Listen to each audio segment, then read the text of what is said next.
Hi. Hi, good afternoon, everyone. I feel very proud and very humbled to be in Oslo, so thanks very much.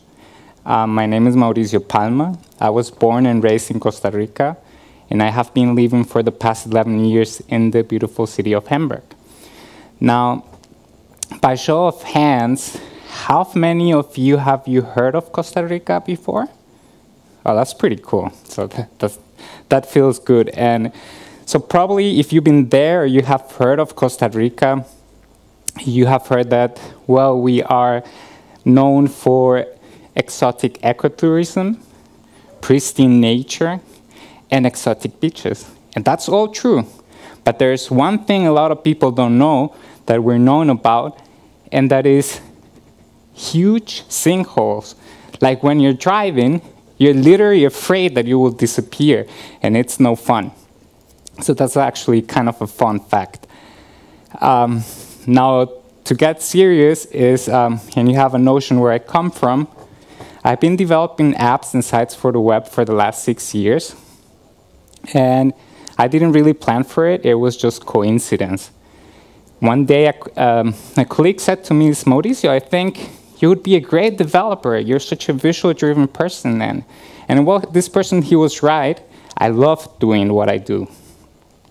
And for the past 4 years, I've been working at Sinashkara as a product engineer. And mostly, I focus in UI interactions, user interfaces, and interactions, and working very closely with designers and developers alike. Currently, I'm working in an in-house open source project called Alva. And what Alva does is a tool to build cross-functional teams, and it helps you build interactive sites with the real components we're developers creating, which is pretty awesome. And I've been doing a lot of design systems for a lot of our customers too. And besides being a UI developer, I also run a family business with my partner and wife. And Wood Like Ocean, we craft swimmer out of ocean-recovered fishing nets. And this is a project that has grown to our hearts because it allows to play with the concept of using waste and using it as a main source for our products, which I think is something really exciting.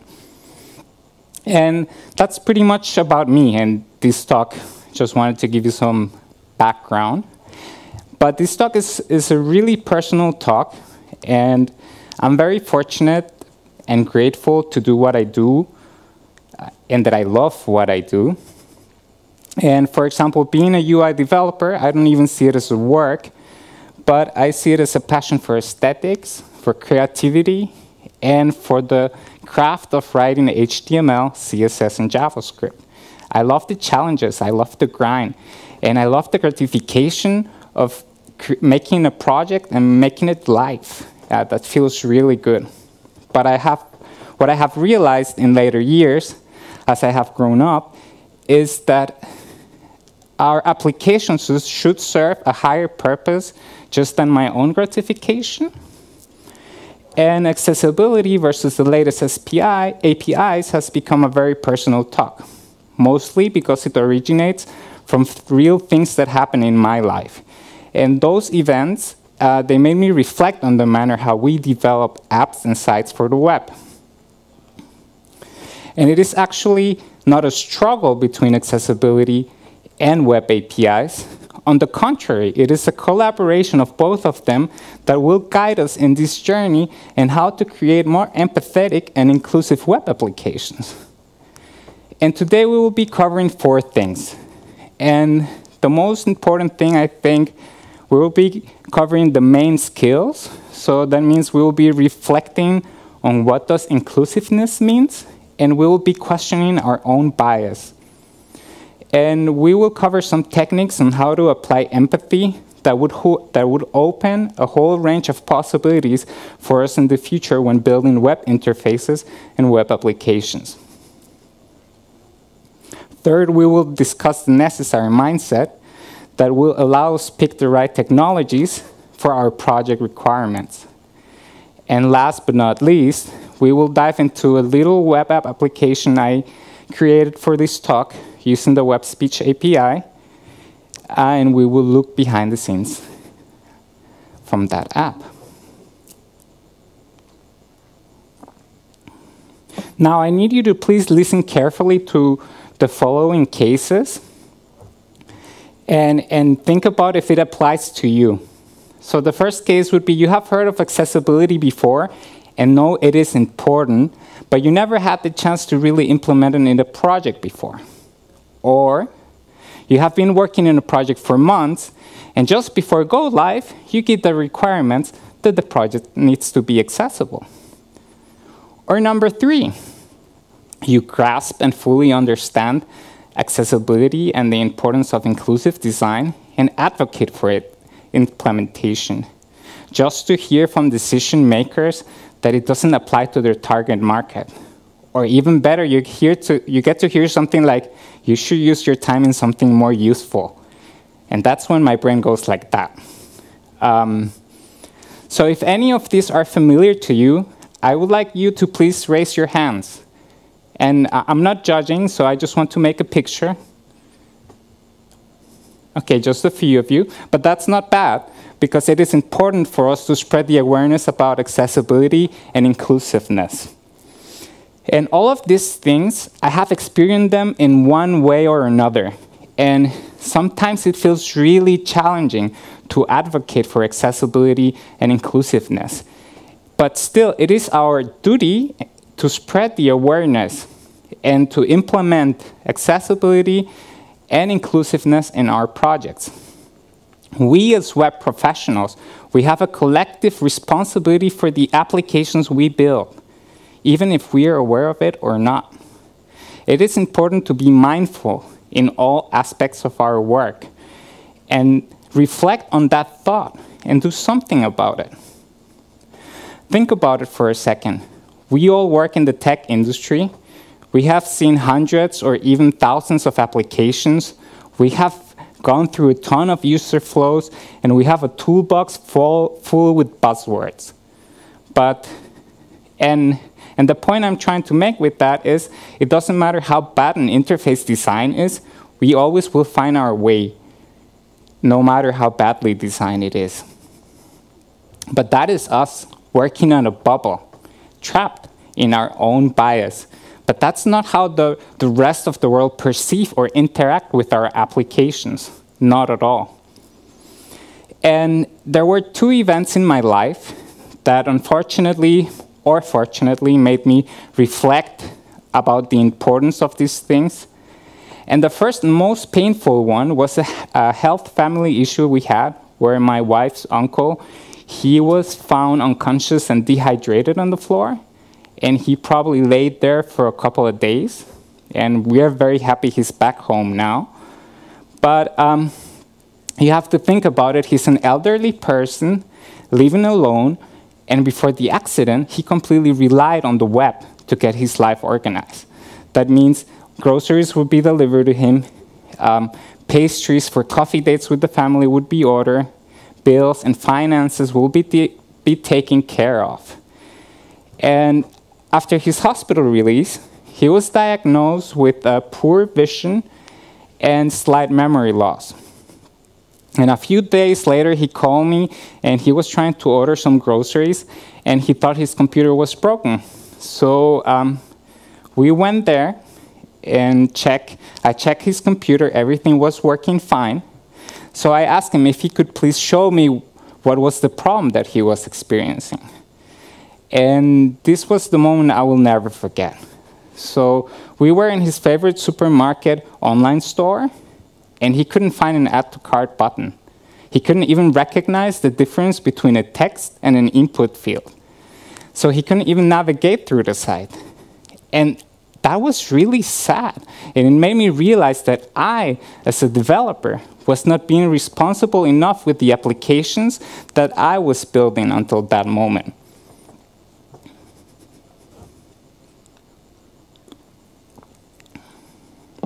So we can actually make better use of the current accessibility tools and help people like my wife's uncle get things done online.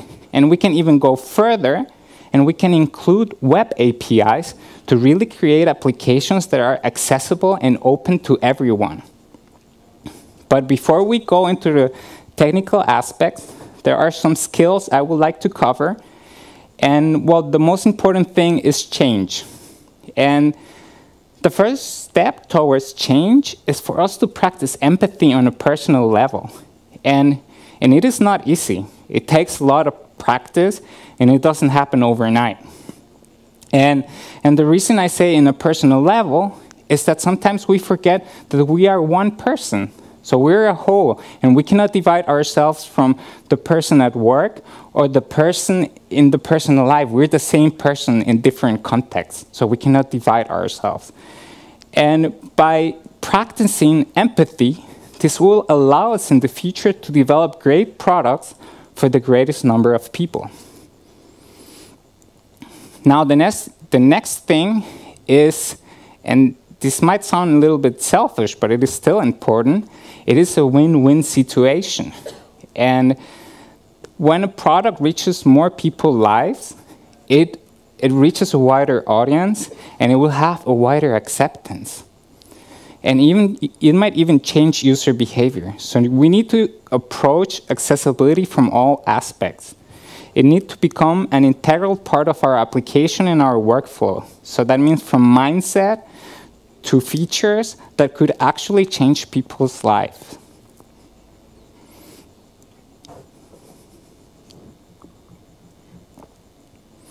As trivial as it might sound, but we need to challenge our mindset every single time we start a project. It is not about us trying new technologies or approaching new programming paradigms. Don't get me wrong, they're all important. But at the end, our goal should be to include as most people as possible in our applications in a meaningful way. We should try to be mindful at all times.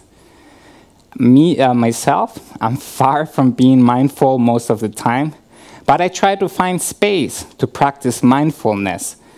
And this is something very important because we need to be aware that we tend to use our own experiences of the world when we create solutions. And when we develop this way, we're kind of being exclusive because we only have our own perspective in mind. Now, we need to open ourselves to new perspectives and distance ourselves from our bias. Pretty much that's what I'm trying to say. And there are tools to practice that. And my favorite ones that I can recommend, I'm not related to them, but I use them myself to practice. It would be Airbnb Another Lens, Microsoft's inclusive design tool, and lately I've been playing a lot with Michael's Ventura Applied Empathy. They are great books. They're kind of frameworks that will show you how to nurture and practice empathy when creating solutions. Now let's apply empathy as a way to gain insights and use these insights to improve our web applications. So we have been hearing nowadays a lot about empathy, and it is very important, but it can be an amazing tool. And empathy is about understanding someone's feelings, thoughts, and experiences. And we try to see their world from their perspective, and will allow us to develop better solutions for them. Not only users benefit from being empathetic, our co-workers or stakeholders benefit when we try to position ourselves and try to understand where are they coming from. And let us be curious and research with genuine interest the full range of human diversity. By exploring with curiosity, it will allow us to bond with people we never thought of before. And we could ultimately succeed as our roles as designers or developers. And if that's not enough for you, here's a fun fact. Curiosity, it makes us healthier people. So it has been proven when we approach new things, there's a lot of dopamine being released, which is our feel-good hormone. So let's nurture all these skills that I just covered and use them as collaboration tools with our teams. and maybe even take it to the next level, let's educate others about the importance of being inclusive and creating accessible web applications.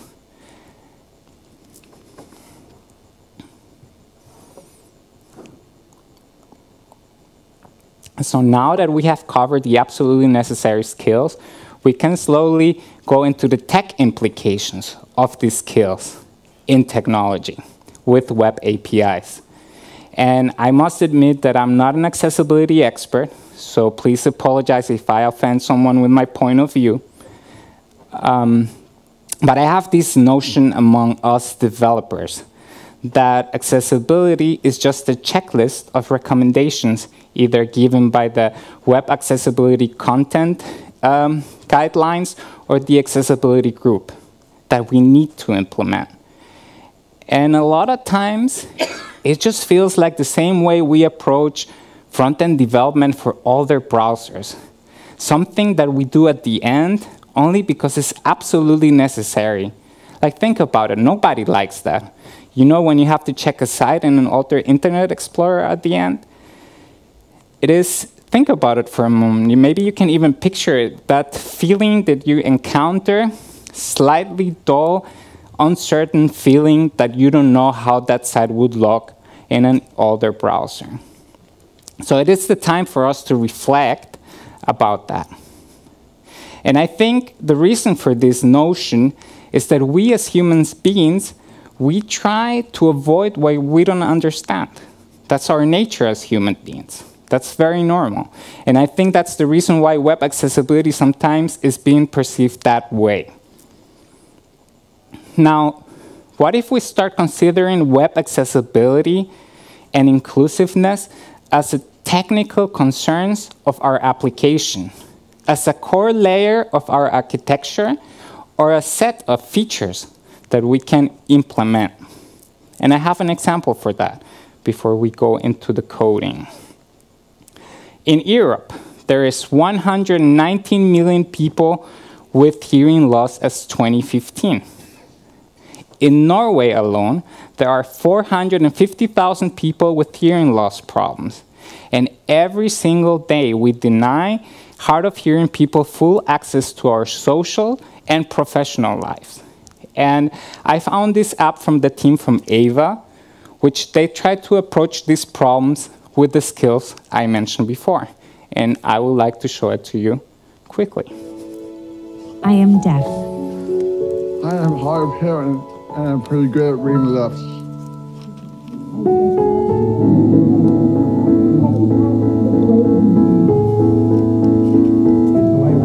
When there's too many people though, this can get really tough.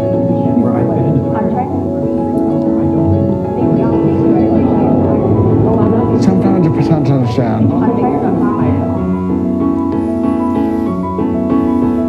People talk so fast, it can be pretty overwhelming. When there's too much going on, Ava is awesome to see what people say. With one tap, I invite people, and they join me with their phones.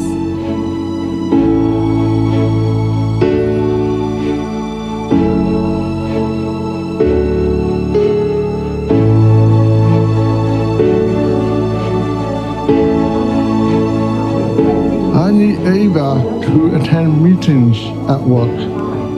Follow what the teacher says in class.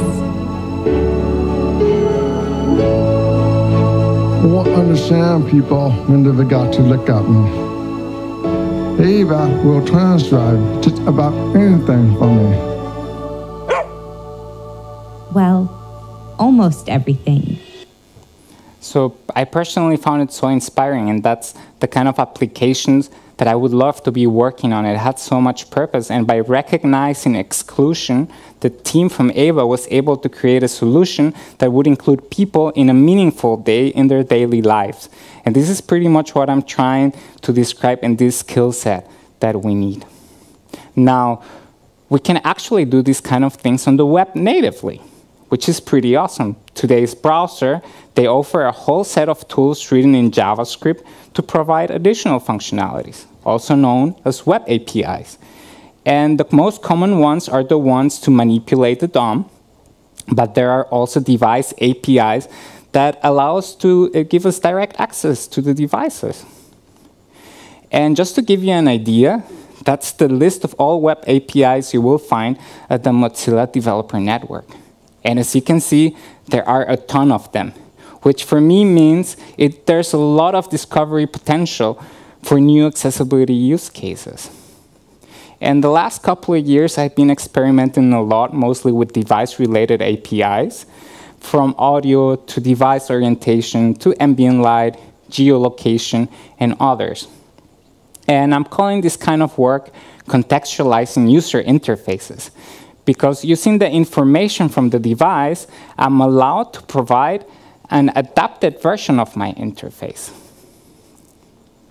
And a very basic example about that with accessibility would be of ambient light and readability. So by measuring ambient light, we can actually provide the most effective color contrast ratio. So that would be on AAA something like 4.5 to 1 for larger text or 7 to 1 for smaller text. And a word of caution though, when I got my new Mac, it was not working anymore. I assume, I'm not sure about that, or if you know, you can tell me later, it has to do with security, because ambient light has a lot of security implications, so I assume that's why on the Mac it's not available. In other computers it is, and in Chrome it is available too. But the punchline is, by knowing the interrelated conditions in which the user is interacting with my application, we're allowed to provide more accessible and meaningful UIs. And because disability, and that's an important thing to know, it is not just a health condition. Disability is a spectrum of impairments or activity limitations and participation restrictions. It is considered today as a complex phenomenon reflecting the interactions of a person's body with the features of society and the persons they interact with, or the society they interact with, sorry. And there are 3 different kinds of disabilities. They are permanent disabilities, they are temporary disabilities, and situational impairments. So going back to the readability example, by solving a problem with people with vision impairment, we solve a problem for many. For example, just by providing the readability according to the ambient light. And when we solve a problem for one person, we solve a problem for many. We extend to many other people, and web applications that create emotional connections with us will most likely become an integral part of people's daily lives. And learning how to create emotional connections, it is a skill that we need to learn too. It is very useful as well.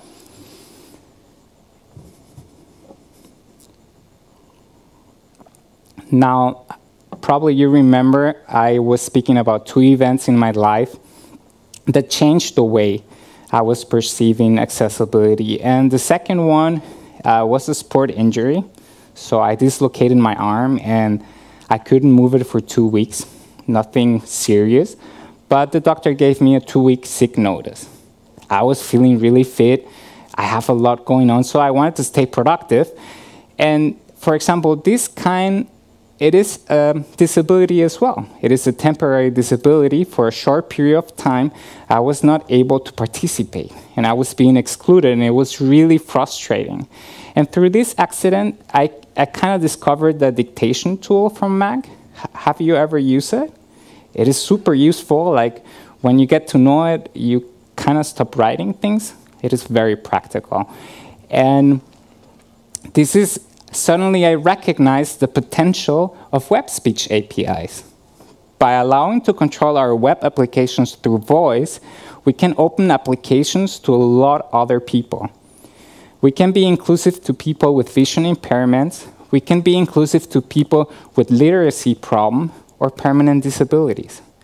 And besides that, not only people with permanent disabilities benefit from voiced interfaces. People with temporary disabilities benefit from them too. Just like in my case with a sport injury or with situational impairments. people say that, well, and I'm a father too, when newborn babies, you're doing a lot of tasks one-handed, and that can be considered a situational impairment because you are not allowed to fully participate in your environment.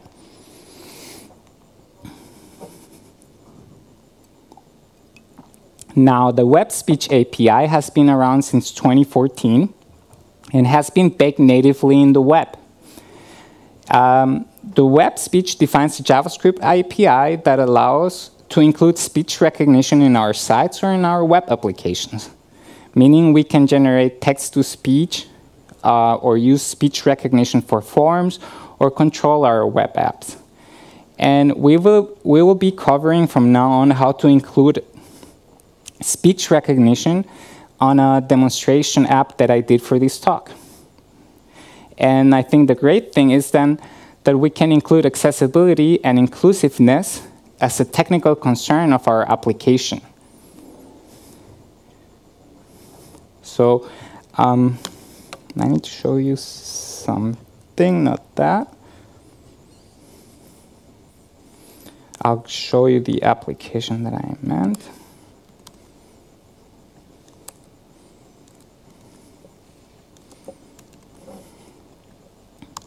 So basically, I built this application, and what it does, it logs to my Spotify account, and it gets all of my playlists. So you will see here are all of my playlists. And to show you that I'm not mocking it, I will show you on Spotify too. So when I go to one of these playlists, you will see all the tracks that I have. And for example, this one, The Better Path, pretty much I was listening to this playlist the whole time while I was preparing this talk. And I can play. The Spotify API gives you a very nice, allows you to play, for example, music directly. And it basically lets you play the music in your Spotify app or choose the device and so on. So they have a really nice API for that. And that's what I prepared for it. Now we can pause it.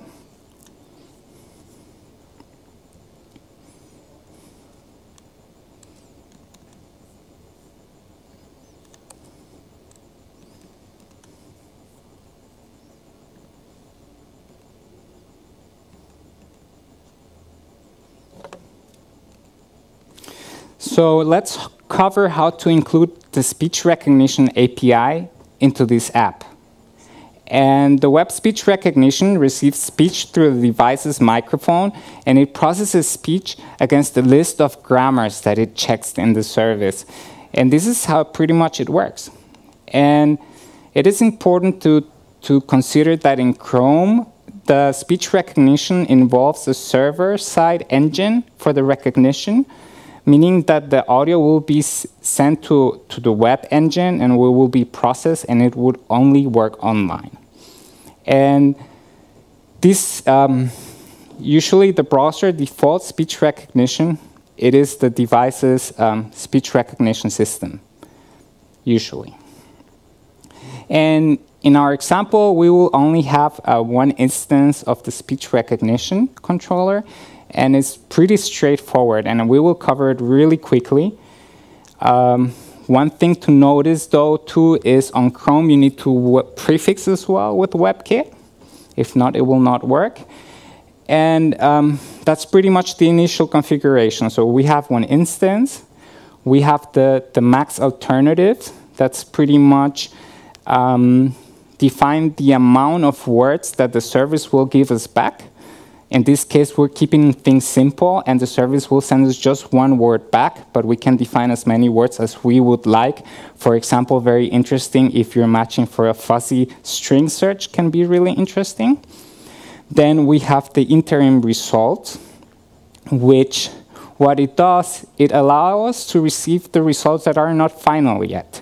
And this is when the isFinal property is false. And lastly, we have a lang property, which lets us define the speech recognition language. And if not specified, it defaults to the HTML lang attribute or to the user agent's language. And things starts to become really interesting with grammars. There is a grammar, the speech grammar list represents a list of grammars containing words for the service to recognize, or patterns for the service to recognize. In this case, I am using RxJS observables for the grammar stream, which we will not cover in this talk, but basically it's a data stream containing our utterances or word statements, and instead of giving them all at once, we're giving them in stream events over time. Right, those are the grammar streams. Then secondly, we will log some messages, so we subscribe to the stream. I'm logging some messages for me to see in the console, and then we pass the grammars to the add-to-string method, which takes the grammars and the weight. That would be 1. And the weight refers to the importance of the grammars and has a value from 0.0 to 1. Default is 1, 2. And at the end, we will pass it to the speech recognition itself. And by now, you might be wondering, why am I so excited about grammars? Well, let's take a closer look to NLP. Natural language processing is the field that focuses on interactions between human language and computers. And the idea is for computers to analyze, understand, and derive meaning from human language. This is what the Web API is all about. But the underlying problem is that human language is ambiguous. A word can have many meanings. And this is what makes natural language processing hard to get right.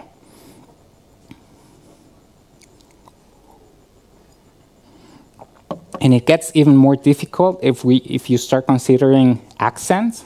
So for example, I live in Germany, and voice services like Alexa, Google Home, or even the web, they don't like my German at all. Like we're fighting all the time, so it's really frustrating. Like English gets better, but I realized I need a Spanish voice recognition service, and that works very well for me. And if we really want to be inclusive with our application, the app needs to understand what we're trying to say. And I think there's a lot of work that needs to be done in this field, especially, I don't know if in other languages, but in Spanish, we're combining a lot of Spanish and English words, and that kind of don't work neither. And Alexa's Intents was a good source of inspiration for this app. And by tackling or trying to tackle the ambiguous language, the ambiguity of the language, that's a really hard word.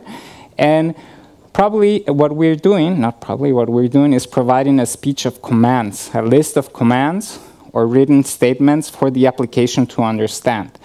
And it's a very basic, simple process. So if we think about the application we just saw, and we are at the home site, and we want to go to the playlist, then we would say, okay, what kind of sentences would the user would use? So go to playlist, show my playlist. We might even consider errors from the service recognition. So we try to provide the maximum amount of words for our application to understand. And this is basically how it looks like, is our intents containing the relevant intentions. It has a type property and the samples. And the samples is an array containing the utterances for the service to understand.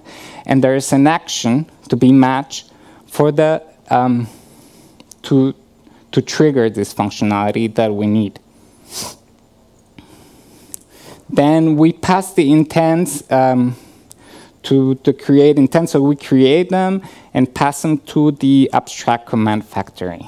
And there's a lot going on. I will not cover that. But basically what the abstract command factory does, it is responsible for receiving, administrating, and triggering all the actions related to an intent. And I would like to give you an example of how these intents work.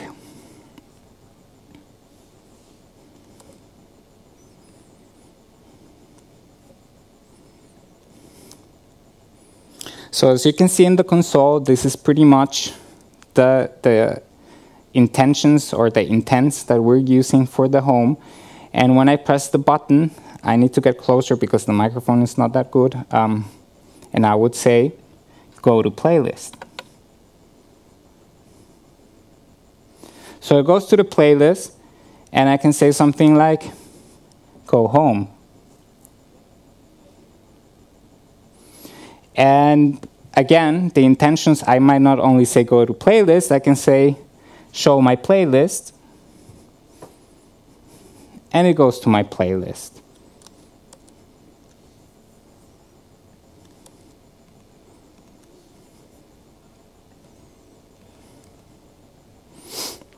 And I would like now to continue some of the methods that the web speech recognition offers. There are 3 of them. We first have the start method, which pretty much starts the service and starts receiving audio. And we're triggering it with the microphone button that you saw on the app. And what it does is recognize the grammars associated with this speech recognition. And there are two other ones that I'm honestly not using in the app. That would be the abort method, which pretty much says, okay, it tells the service it should stop listening to audio.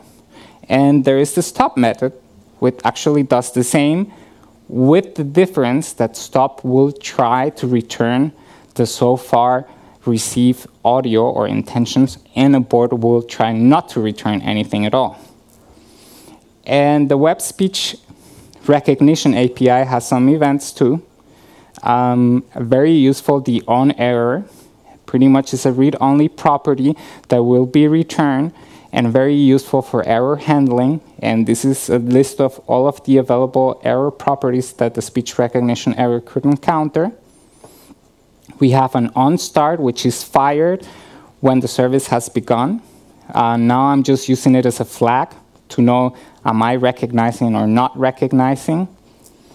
And this is the moment we have been waiting for. So the service has recognized our intents and give us a result back. And it is kind of hidden. You see we have the results. Then the first item of the first array gives us the speech results. And the first item of the array, that would be the second one, would contain the speech recognition alternative. And the speech recognition alternative has 2 properties. That would be the transcript, which is the word or the text that the service gives us back. And we have a confidence score. And the confidence score, as you can imagine, contains a number from 0 to 1, and is telling us a score of how confident the service thought the result was.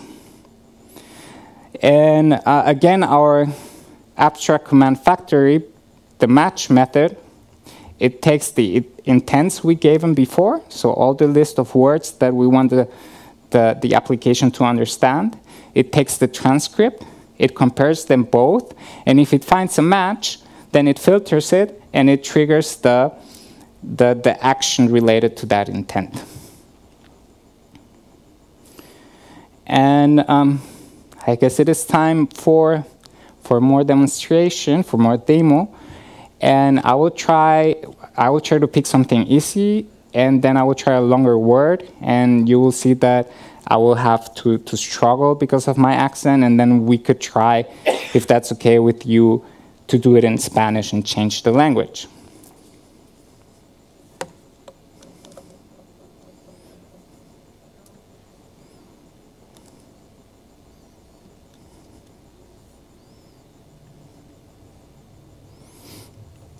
So let's go to the better path, and we shall go to the better path.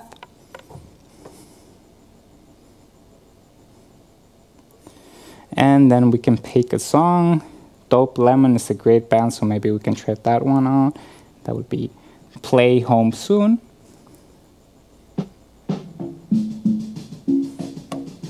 And it does pretty much the same thing we did, but with a voice interface behind.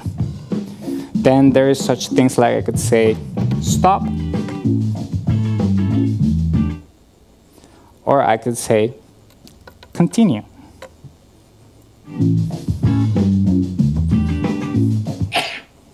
So let's try something more difficult, and I would say something like go back.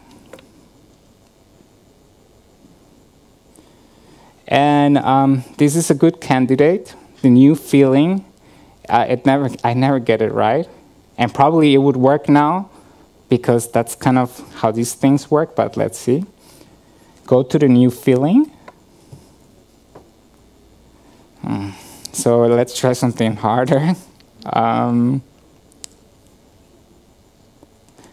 You won't be alone, that's not so hard, okay. Play You Won't Be Alone. Okay, let's try something harder.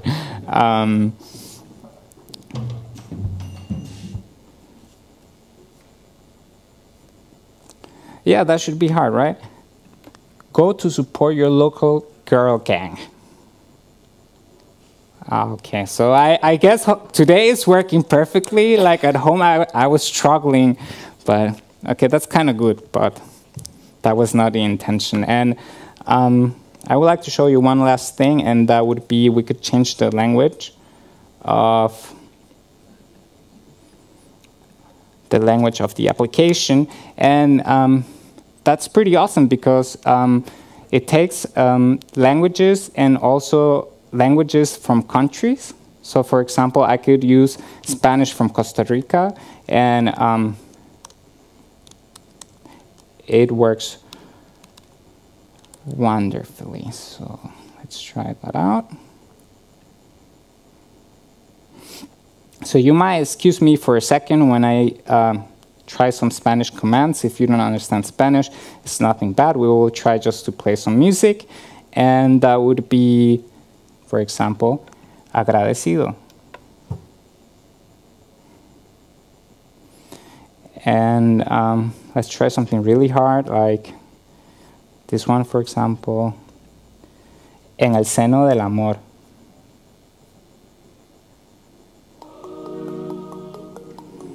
And it works. So that was pretty much it. And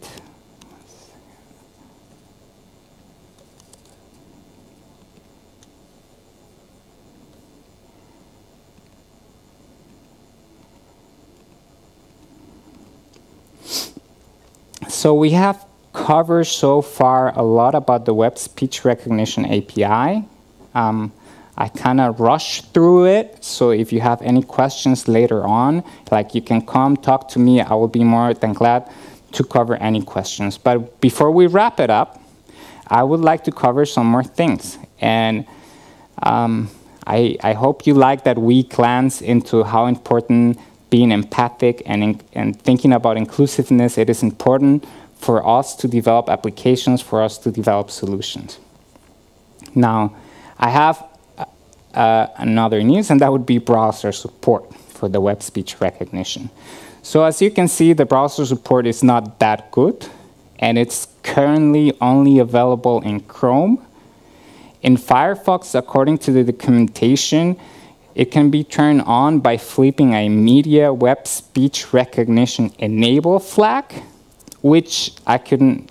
It didn't work for me, probably because they say in the documentation too something like actual support is waiting for permission to be sorted out. And unfortunately, the web speech recognition API, it is still experimental, but me and some of the colleagues at Sinashrada, we're kind of working in a kind of crazy solution. We don't know if it's going to work to make it available in other browsers. But until then, you can actually, there are a lot of third-party JavaScript libraries that can get the job done. To mention a few, there is the Google Cloud Speech Recognition or Speech-to-Text or the Watson Speech Recognition Service. They get the job really, really well. But I like to focus on the web because on the browser offers natively so many functionalities, and I always consider if the browser offers them, we should use them instead of bringing another layer that is not necessary in our application. And if you would like to try it out, It is available on GitHub. You will need a few things. You will need first a Spotify client and key you can get on the Spotify developer app. You will need a Redis server. You can have one locally, either with Homebrew, or you can use one of their try for free developer service. They all work fine. And you need to include all this information in an M file. Just be careful with the sensitive information that it doesn't end up in the repository. But everything is written in the README, so you can check that out and be welcome to play, break it, do whatever you want with it. And that's pretty much it. Thanks.